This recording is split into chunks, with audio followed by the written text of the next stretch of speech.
Libur Natal sama Tahun Anyar 2023 membawa angin segar bagi pelaku usaha wisata di Kota Palembang, di mana merata seluruh tempat wisata Kota Palembang mengalami peningkatan pengunjung sampai dengan 50% lebih.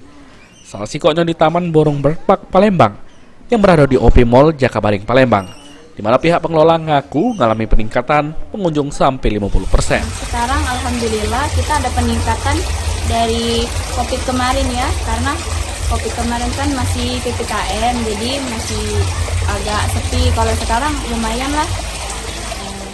Para pengunjung yang datang ke Berpak juga 80%-nya dari Jabo Kota Palembang.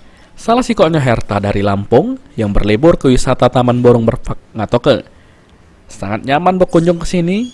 Tempat wisata yang pacak ngedukasi budak-budak ini sangat baik untuk dikunjungi. Palembang itu bagus, banyak wisata hewannya di situ, ada kura-kura, ada kuda, kemudian ada ular, kemudian satuannya ada burung-burung, seperti itu.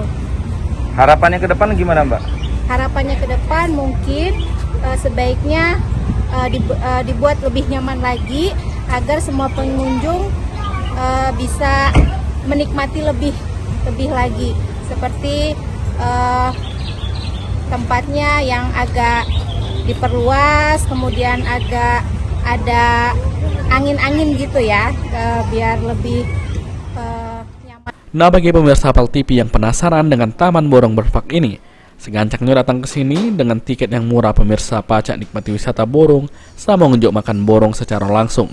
Tidak cuma borong, banyak hewan lain juga berada di tempat ini.